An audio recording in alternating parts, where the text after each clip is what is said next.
NFL Week 11. Was it the greatest fantasy football week in the history of the NFL? That's what we're going to talk about today on RotoViz Overtime. I may be overhyping it a little bit, but I know listeners last week probably felt that I was a little bit down after the overall setting that was left from NFL Week 10 after a pretty glorious Week 9. But Week 11, Shawn, was absolutely tremendous. Lots of long touchdowns, lots of physical football being played, some hard hits, but very clean on the defensive side of the ball, leading to some turnovers, some big plays from that perspective as well. And we continue to have some field goal kickers having issues around the NFL. So there is a lot to dive into. We had some massive rookie performances from some of our favorite guys around the league. And when I talk to Shawn on our Friday shows in general, after we finish up, we kind of, get ourselves in good spirits. We're after talking. We want to get hyped up for the week's action. So we usually talk around something's going to happen, something big's going to happen. And I've been joking for a number of weeks that we're going to get not just a case that we get both Brock Bowers and Trey McBride into the end zone, but they're going to have 200-yard games, both of them. Well, Trey McBride was on a bye this week, Shawn, so we didn't get anything from him. But Brock Bowers, 13 receptions, 126 yards, and 1 touchdown on 16 receptions. In a game that obviously the Raiders did lose 34-19 against the Miami Dolphins, but a game that had a lot of fantasy production. Achane having a nice day. We had Tyreek Hill getting in the end zone. We had another tight end trying to outdo our boy Brock Bowers here. We had Jonnu Smith, 8 targets, 6 receptions, 101, 2 touchdowns going his way. We had Tua getting 3 passing touchdowns. So lots that happened in this one. Brock Bowers, Shawn, does lose 3 rushing yards. So it's, there's some stuff that he can clean up on ahead of week 12. But what were your thoughts here, Dolphins, Raiders, to kick us off for the week 11 recap? Well, Colm, yesterday was exciting. I've kind of talked before about weeks where I'm up to, 1:32, 2:30 in the morning watching the games. This was one of those weeks. Barely slept, haven't showered, and just riding a huge high. Same here. I haven't said this, but because we had a son an NFL week 2, I've been kind of like the Sundays I get like through the first slit, and I'm thinking, yeah, I'll catch these on Monday morning. This was the first week where I was like, not happening. We're sticking through this roller coaster ride. So yeah, awesome stuff. Did little Ryan stay up and cheer with you? He did not, but he was happy that the Packers won with a late field goal block. We will leave it at that. The Packers deserve to win that game about as much as the Kansas City Chiefs deserve to beat the Denver Broncos the week previously. Sometimes our teams escape.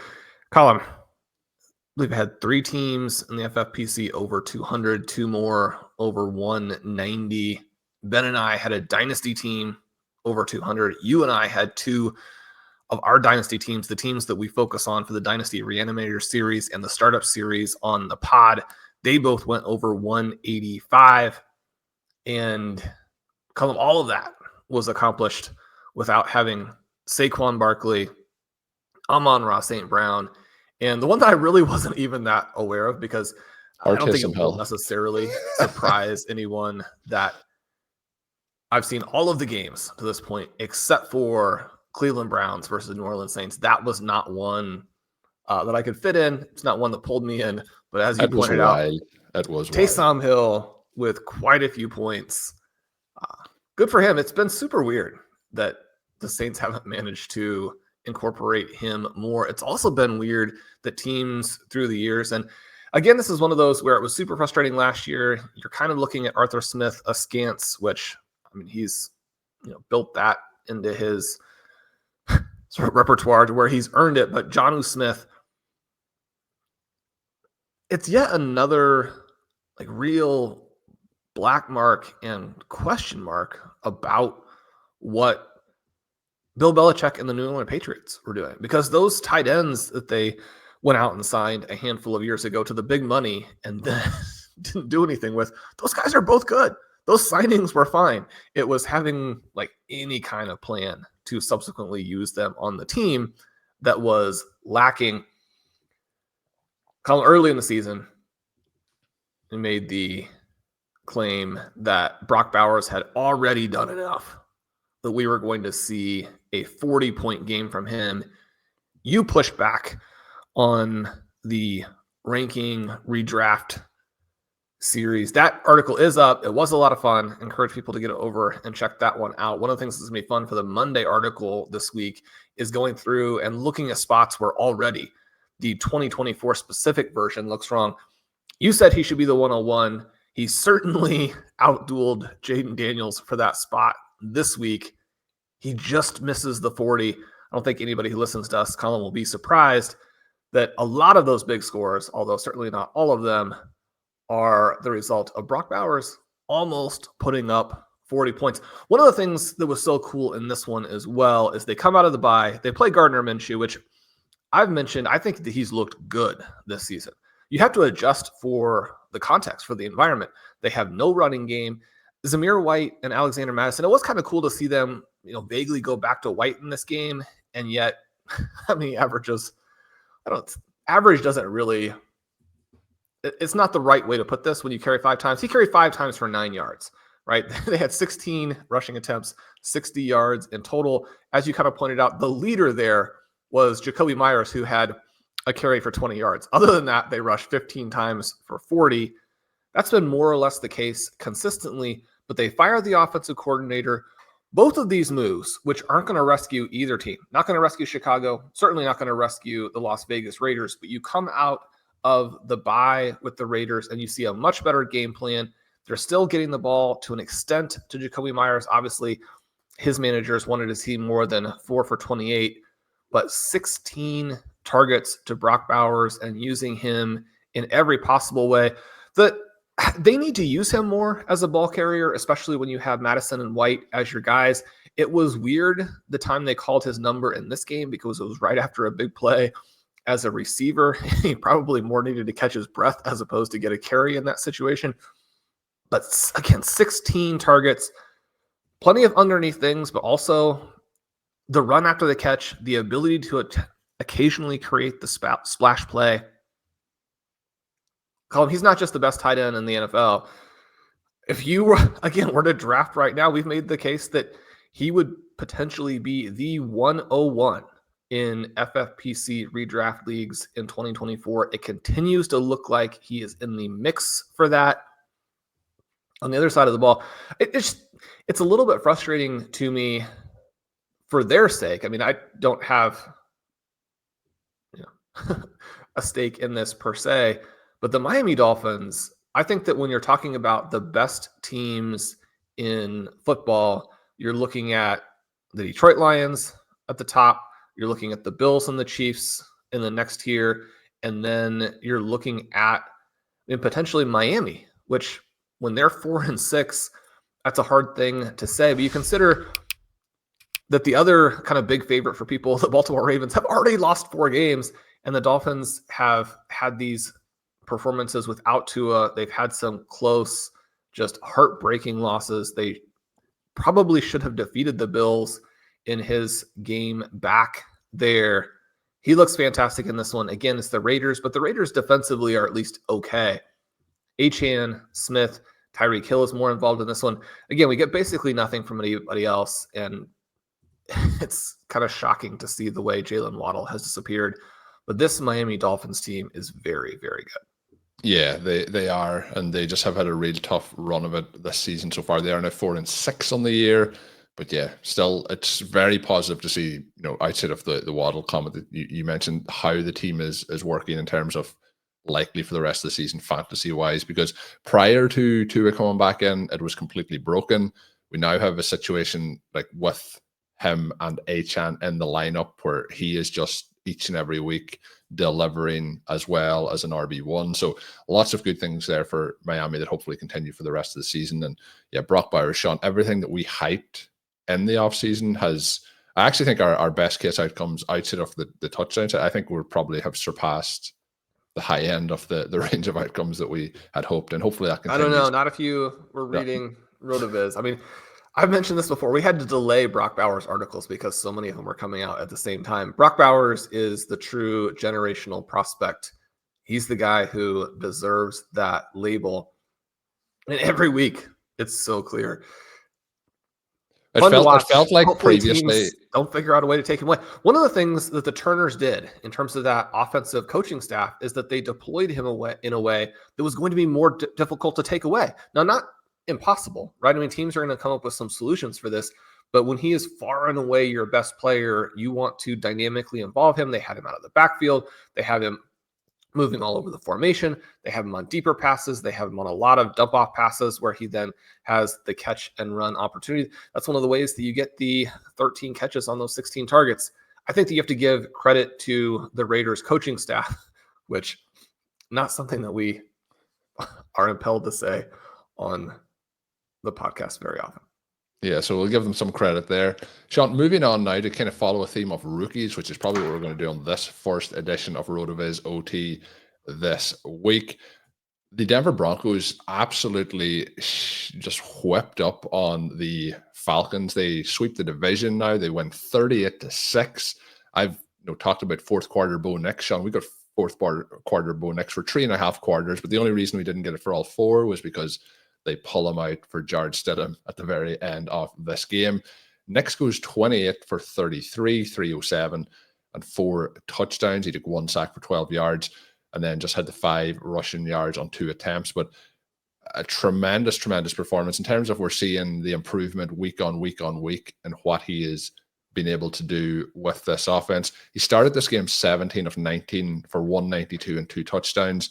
And then over the course of the last couple of weeks, or a long stretch now, I think we can say from weeks 4 through 11, he has 14 touchdowns and 2 interceptions over that time. That was his first 300-yard game as a pro, so the yards hadn't been coming with some of those numbers, but now we've seen some big plays from wide receivers in this one. I do think that we got a little bit of fortune in this one in terms of the fourth down little Jordan Humphrey call that was classed as a catch and a fumble rather than a turnover on downs, which felt like a weird call. I'm still not sure how they, turned that over. It was recovered by the Broncos. That led to Franklin's touchdown later in the game. I think that it's very intriguing to see where they actually go as an NFL team moving forward here for the Broncos. But there's full kind of trust from Sean Payton and Bo Nix running this offense. We've seen that continued progression throughout the season. We also seen Javonte Williams have the lead of the backfield here. He has 9 carries. Estime has 6, but we get Javonte into the end zone as well. And Shawn, we talk about plays where somebody pushes the pile. This may be the first time that I've seen the running back get carried over the goal line by the pile rather than any involvement of himself on that rushing touchdown. I thought it was quite funny to see. But hit me with your thoughts here on Bo Nix. And I don't know. This may just be a case that the Broncos defense are very good and that the Falcons faltered in because of that. But any thoughts then on the Falcons as to what happened here? Well, as you have described it, one of the things that has allowed Bo Nix to look good and one of the things that has allowed the Broncos to look pretty solid is that they have swept the NFC South, which is really the minor leagues of football at this point. This Falcons team that, is still more or less in the driver's seat to win that division was completely and totally outclassed in this game. You love to see Bo Nix with Sean Payton because one of the things that happened in this game is that most of these throws are pretty easy, right? Now, he looked fantastic. His ability to sort of move the pocket or move himself and then reset and throw on the run. In the first month, you could almost see that his mobility was giving him a little bit of trouble because he was throwing off platform so frequently that every once in a while he would attempt a throw that he can easily make and has made almost exclusively during the subsequent games. He would miss those badly. It would look bad. People say, he can't throw down the field. One of the things that I wrote about in great detail last week, and that Ben and I also talked a bit on the pod, is the Sports Info Solutions has actually had him as one of the best quarterbacks in the NFL for a while now. And he's also pushing the ball down the field in a way that his critics didn't think he could do, but showed up very clearly in the stats. That's one of the reasons that we were all over him, right? Because he had so many different elements to his profile that continued to pop as like, this guy is the best guy. When you look at what all of these prospects were able to do last season, it was very clearly Nix and in many cases Jaden Daniels who were clear of the rest of the group, not by a little bit, but by a huge, huge margin. Now, Drake Maye looked at their team, the Patriots are so weak that it's hard to completely evaluate him, but he looked good again. That was obviously encouraging. Caleb Williams had dropped down below Nix in that redraft exercise. He looked completely different now with the coordinator switch. And one of the things that was huge is that he was willing to run the ball forward as opposed to run side to side and then take back-breaking sacks. But when you take the full contrast between the two players and the two coaching staffs, Nix is still far ahead and in a much better situation. You love the fact that Cortland Sutton has really emerged over the previous 3 weeks. He had been the wide receiver 4. He doesn't do anything extraordinary in this game, but when you haul in 7 of your 8 targets for 78 yards, that's great. And several of those were key conversions. You have Devon Vele looking fantastic, but you also have them spreading the ball around in a way that early in the season wasn't that effective. And you're thinking, come on, develop an identity, develop some guys that you can really build the offense around. What they have illustrated is that that's A, not necessarily necessary for what they want to do, but then B, that they do have enough talent. The move from Marvin Mims into the backfield has also then opened him up a bit as a receiving threat out of the backfield. He scores in this one. Troy Franklin scores in this one. Nate Adkins scores in this one. Lil Jordan Humphrey, as you mentioned, scores in this one. He did have the weird play that you mentioned. It was a borderline one, and I think it illustrates how difficult it is to handle some of these replay situations. Now, we were pretty critical last week, and I think justifiably, because there were some replay situations that appeared to be bungled pretty badly. At the same time, this is one where even the officiating expert comes back. Mike Pereira says, I have no idea what they're doing. This is incomplete. And then he comes back the following possession and apologizes and works through why the people in the booth were right. Why, the team that looked at it ended up being correct, which, I think it was good that he did that. It certainly was great that they got the call arguably right. The hardest part right now for the officiating is when the ball touches a receiver's hands as a foot is leaving the ground. So you still have contact, but the foot is coming up and the ball has hit the hands. When are you giving control? When are you giving possession? Because on a lot of these, the ball has hit the hand before the foot comes up. The foot comes up instantaneously after. And certainly if you don't think it was a reception, then you can go to the fact that, it touched his hand, but there was no control there. So, if you're a Falcons fan, the game was out of touch at that point. They don't really care too much. If for whatever reason it was going to cost you in fantasy, I can still understand anybody who thinks it was incomplete. That's the part that is difficult, that I think that they're sort of defaulting in the direction of a catch in 2024, which I like. I like that. We want to see more receptions. This is still a very borderline case of it.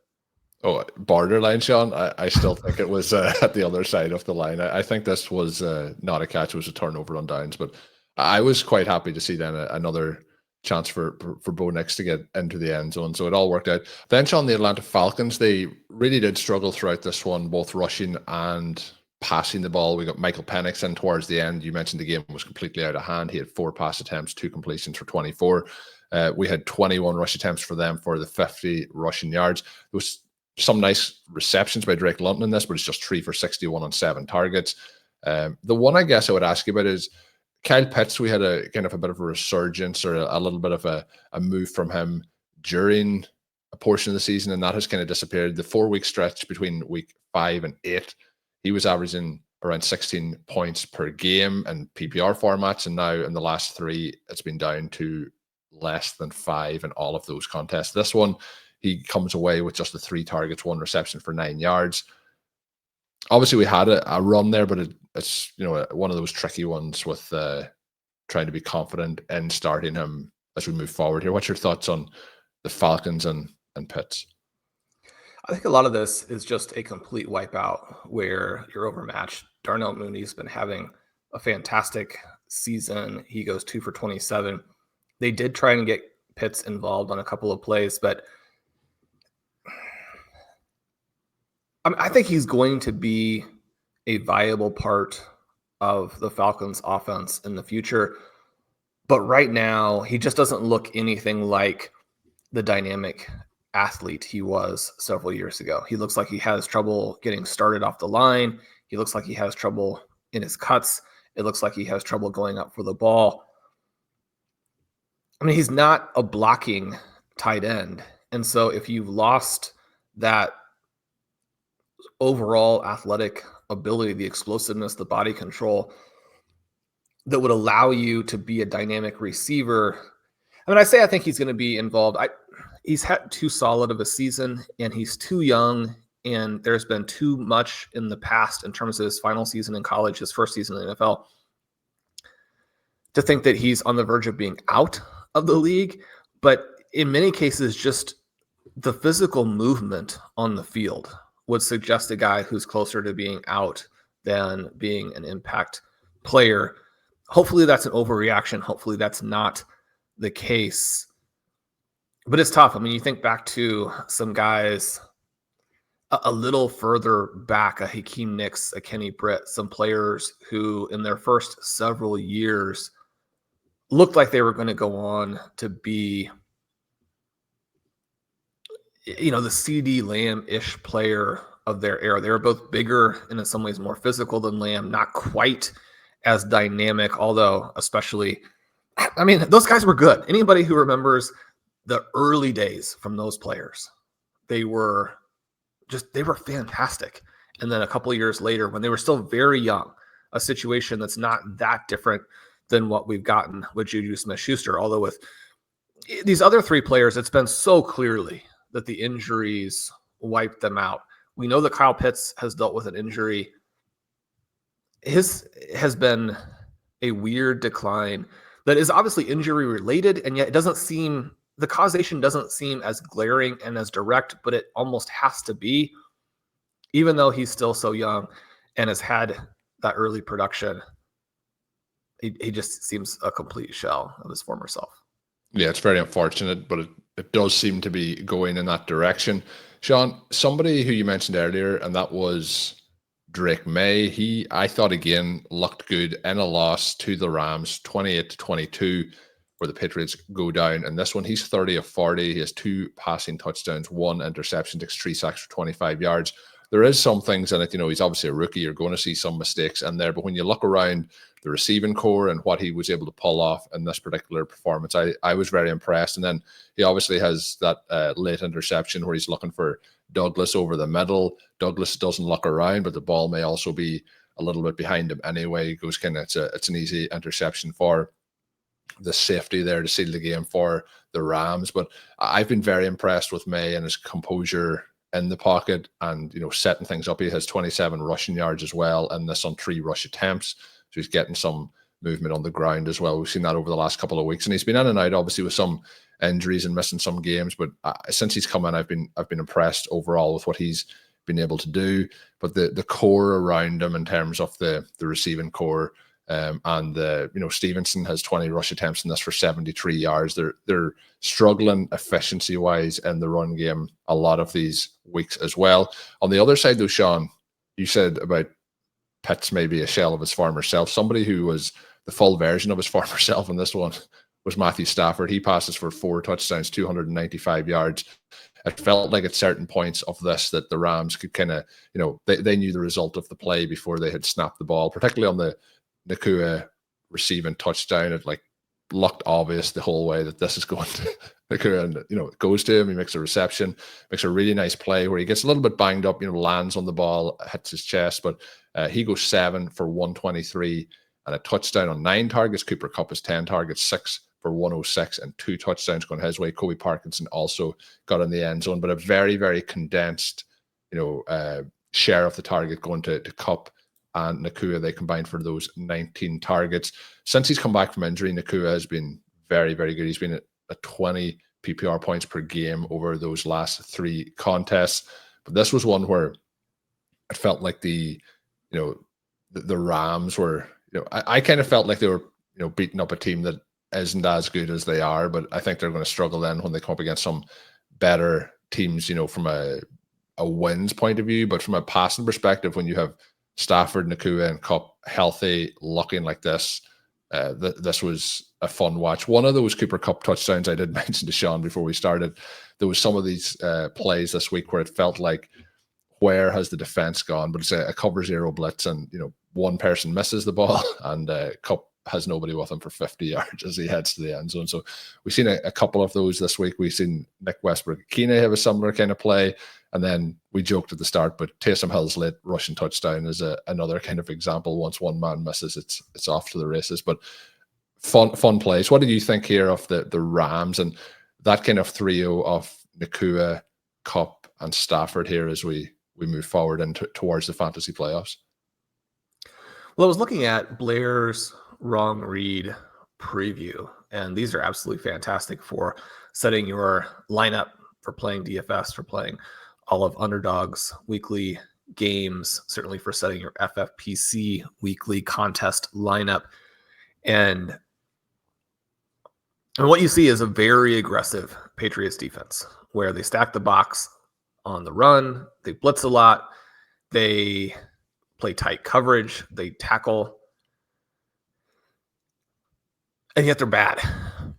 And so they are doing some things defensively to try and make stops when you take the big risks as they have defensively and don't come through. Then you get a game like what we just got. Right now, the Rams are playing extremely well.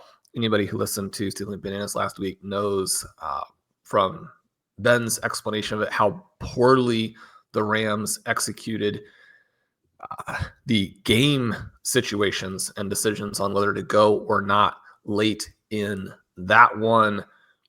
It not only cost them the win, but cost them the opportunity to potentially win. Sean McVay needs to rectify that situation, and yet the Rams look good. And so the NFC West is the opposite of the NFC South in that it's competitive. No one's running away with it, but the teams are exciting. And the teams probably still aren't the best, but when you look at the way the Cardinals are rising, when you look at how much talent the Seahawks have, when you look at Matthew Stafford with those 2 receivers, and Colm, one of the things that you love in this particular game is they only throw the 27 passes.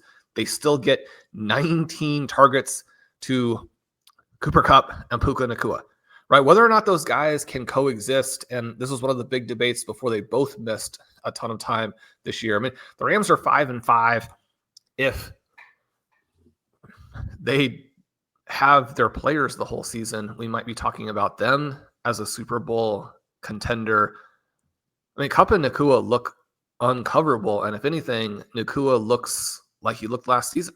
So someone else who is going to really push to potentially rise up those sort of select rankings on the dynasty side of things. He looks so good. And the other thing in this game was that Kyren Williams played well. I know people who've been playing against Kyren Williams for the last 2 years are going to be like, finally, he has an efficient game where he doesn't score, as opposed to all of these inefficient games where he does.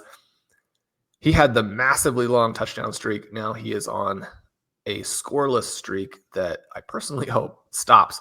But they're looking so good on offense. And Stafford, Colm, you and I talked a couple weeks ago that he looked so bad that he almost seemed done, and that it wasn't just that he looked bad, but he seemed completely uninterested in where the passes were going. He looked non-competitive.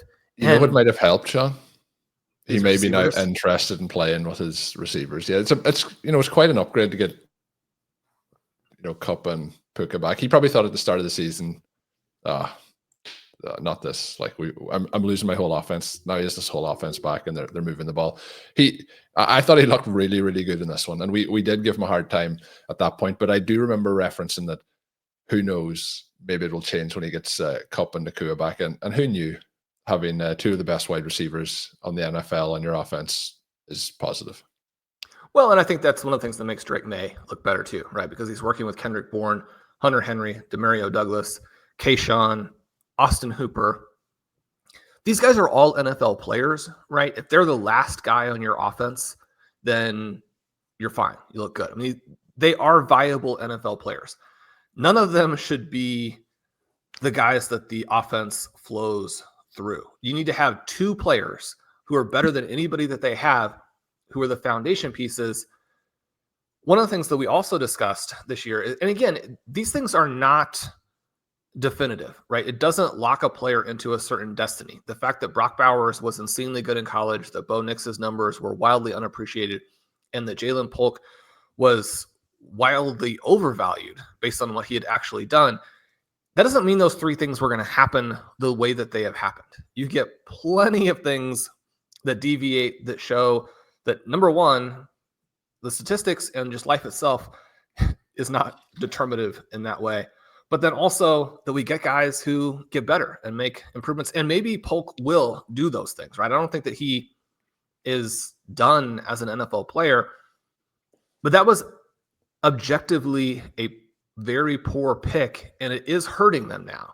And the other part that was interesting and yet is still problematic, Javon Baker was probably a better pick straight up, even without adjusting for draft slot. And yet his problem, which is that they drafted two guys who don't catch very well and don't catch consistently. That isn't always a problem. I mean, T. Higgins does not catch the ball well. Jalen Waddle does not catch the ball well. Higgins looked extraordinary last night. Waddle has been on a year-long cold stretch. It can cause some problems. It doesn't necessarily stop a talented player completely in their tracks. If you're more borderline, which probably those two guys are, then the coaches don't want to throw you out there. You can't be borderline and also not be able to catch. Moving on, Shawn, to another rookie that you touched on earlier, and that was Caleb Williams and how he played this week. I thought it looked much better offensively for the Bears. They come up short with the missed field goal at the end of this one. I had been typing out my notes as I'm watching along with the game, and I've written Packers couldn't get off the field with too many third and fourth down situations. And that was obviously prior to them blocking the field goal. I was kind of coming up with a reason as to why they came up short in this one. But that was also credit to what the Bears were able to do in terms of continue to get those conversions on third or fourth down. But Williams goes 23 of 31 for 231 yards, no touchdowns, no interceptions, did have 3 sacks for 19 yards. We get 71 rushing yards for DeAndre Swift. We also, which I thought was a positive for the Bears offense, we had, even in the first half, but throughout the game, rush attempts and scrambles from Williams. He goes 9 for 70 on the ground. Roschon Johnson goes 10 for 33, so not overly efficient rushing it, but does get one of those into the end zone. Robidoux had 10 targets, 6 for 65. We get 7 targets for DJ Moore, 7 for 62. Disappointing outing for Keenan Allen. He had 8 targets, 4 for 41. Cole Kmet, he had points this week. He had 3 targets, 3 receptions for 42. The positive was that Gerald Everett wasn't factored in at all to the offense in this one, so that may have been something that was a project of the former coaching staff.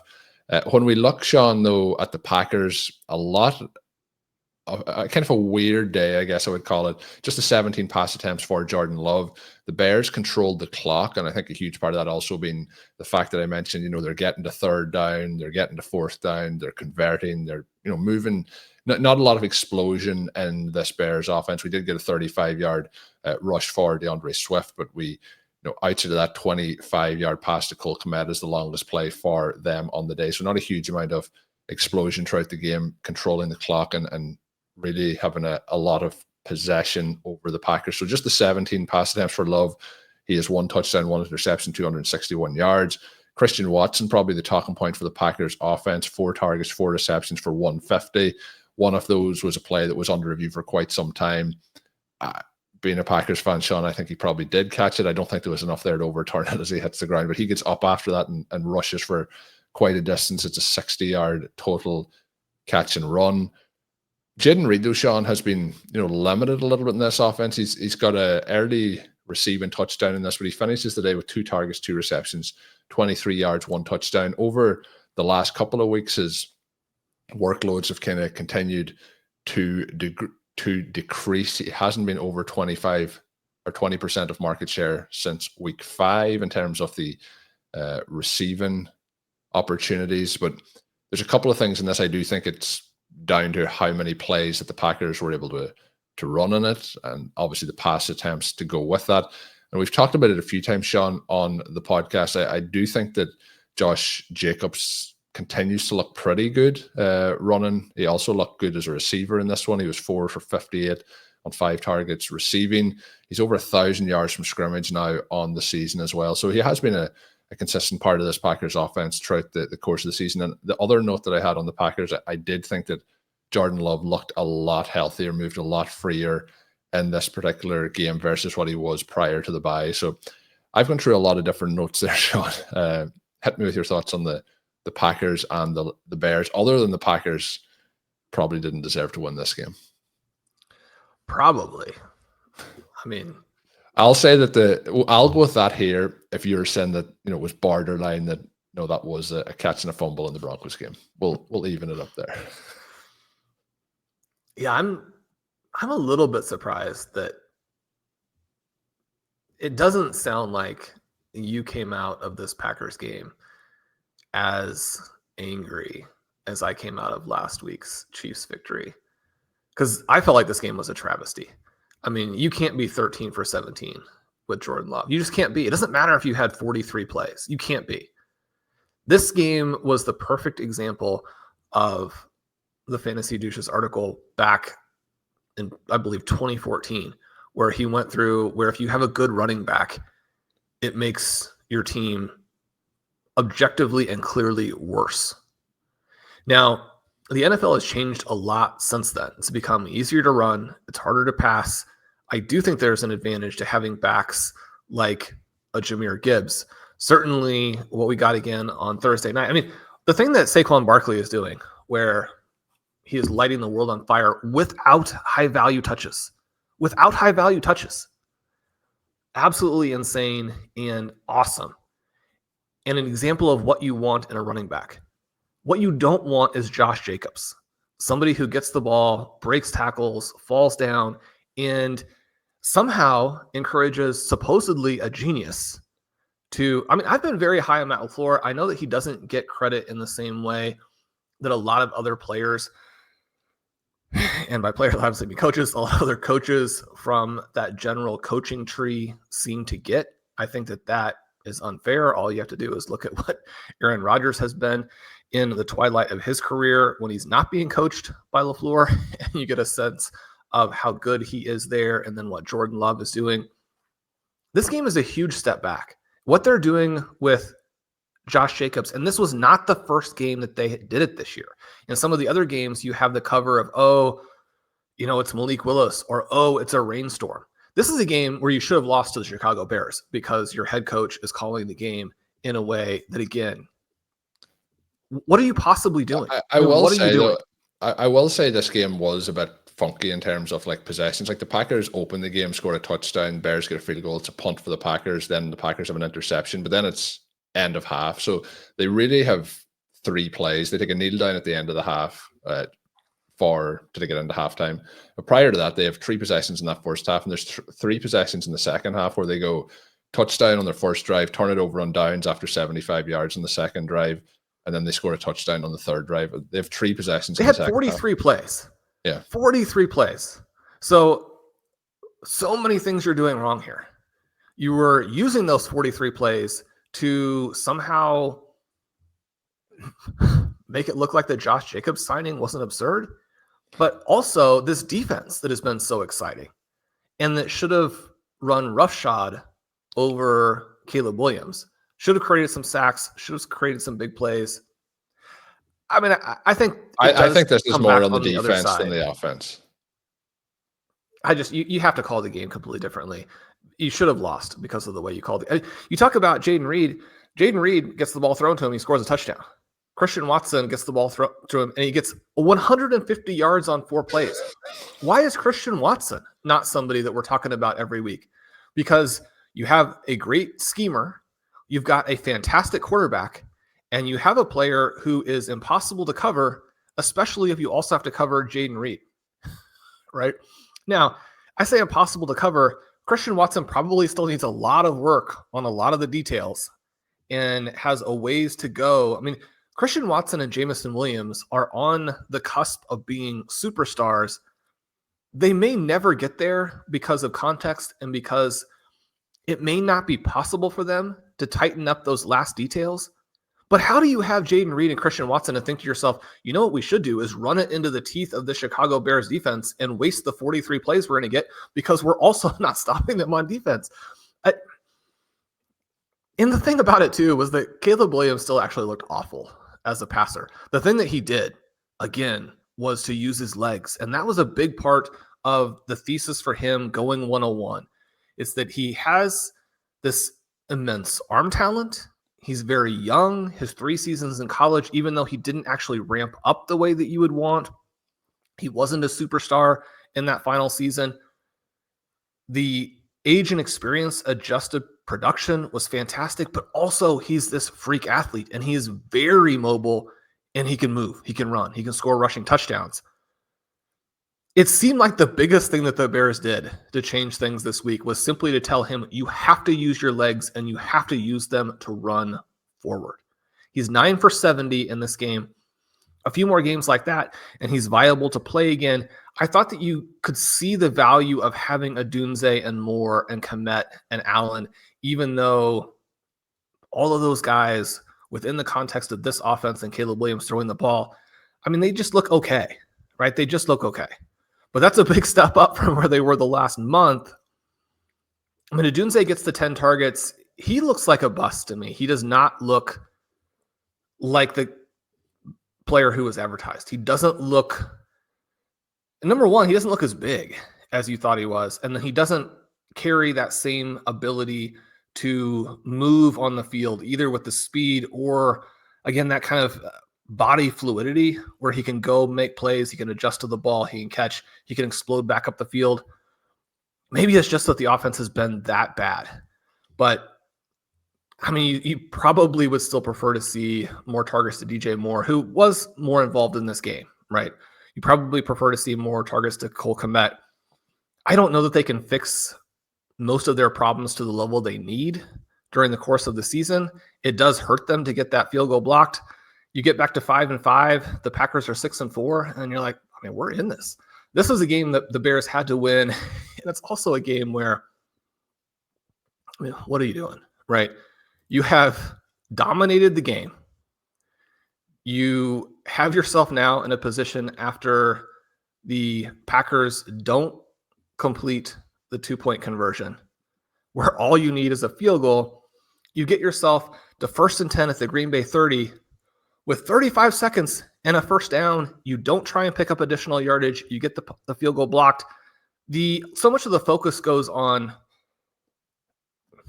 you have to execute as a special teams unit. You have to get them closer, right? Any difference that you can make in the trajectory of the kick is going to potentially be that subtle difference. Also, just everything about the play is easier if you're closer.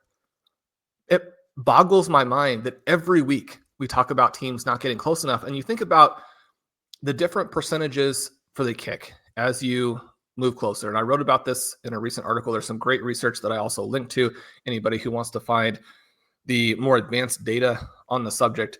But both in terms of percentage of kicks made and also that sort of distance between the ball and the upright.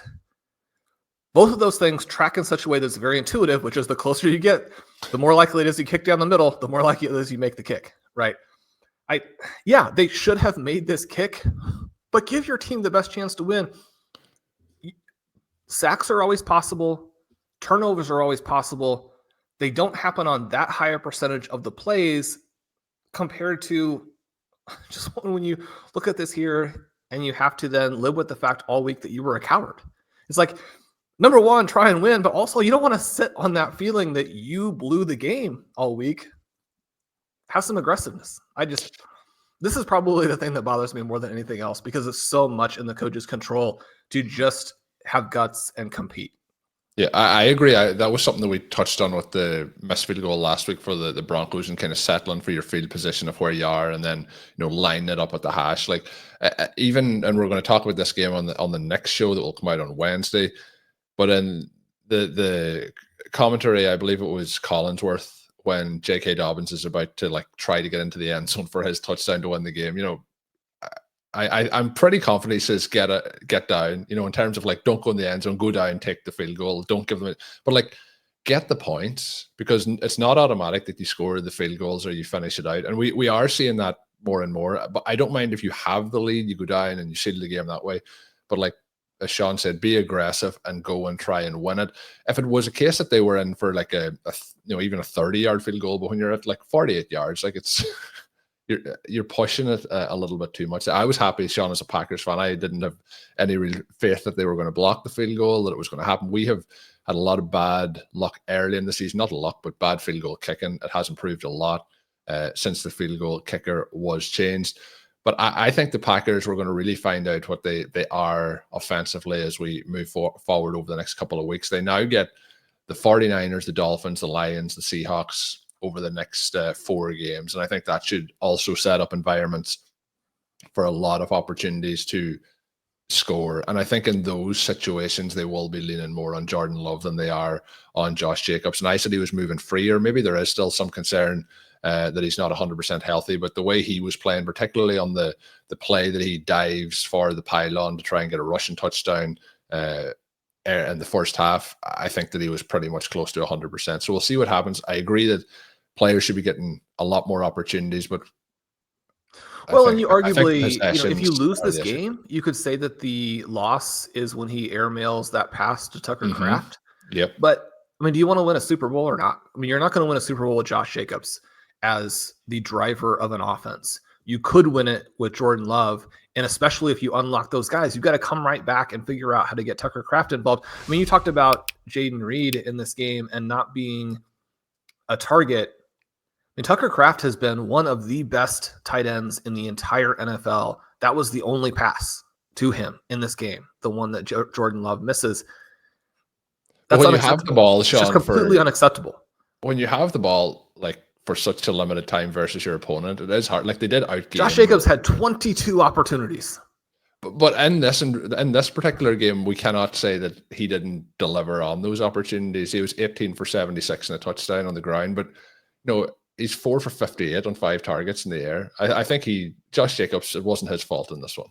I know we want Jaden Reed to get those numbers. No, it's not his fault. He played well. It's the coach's fault that you have to get the other players on your team involved, and you have to run the offense and the team in a way that gives you a chance to compete with the Detroit Lions, the Philadelphia Eagles, the Chiefs and the Bills coming out the other side. I mean, this is a team right now that if they play the Baltimore Ravens, I mean, the Ravens somehow lose to basically everybody, but they're going to put up 50 on the Packers, and the Packers are going to be, their answer is like, we hand it off to Josh Jacobs? But come on. You've got the players, you've got the pieces, you've got a Super Bowl team here. The Green Bay Packers are a Super Bowl team. They are the second best team in the NFC. They're the second best team. They're really good. They should have lost this game to the Chicago Bears. That's just unacceptable. No, I agree. We'll pass it on after this. I just think that the passing total numbers, the 17 total attempts, is kind of a once-off. Before that, they had 22 against the Jags, which was a poor performance as well, with 14 completions. And then prior to that, they had 26 against the Rams, whereas we already talked about the Rams were missing a lot of their key pieces. So, most of the time we're in that, like against Detroit, they got absolutely smoked. They only put up 14 points. They had 39 pass attempts. I think we'll be okay. I think the next 4 weeks, Shawn, we're going to get our fill of wide receiver points for the Packers. But that is where we're going to leave it on a heated topic. We'll be back with that Wednesday edition of RotoViz OT. As I mentioned previously on these shows, if you are subscribed to the RotoViz Overtime podcast feed, you might even get that on Tuesday afternoon. And when I usually say you might get it, that means if you hit that subscribe button now, you'll get it at that point on Tuesday. So come back, get the rest of the games as myself and Shawn Siegele talk through those. Check out Shawn's work up on rotoviz.com. You can follow me over on Twitter if you wish. at Overtime Ireland. And until we are back, have a good one.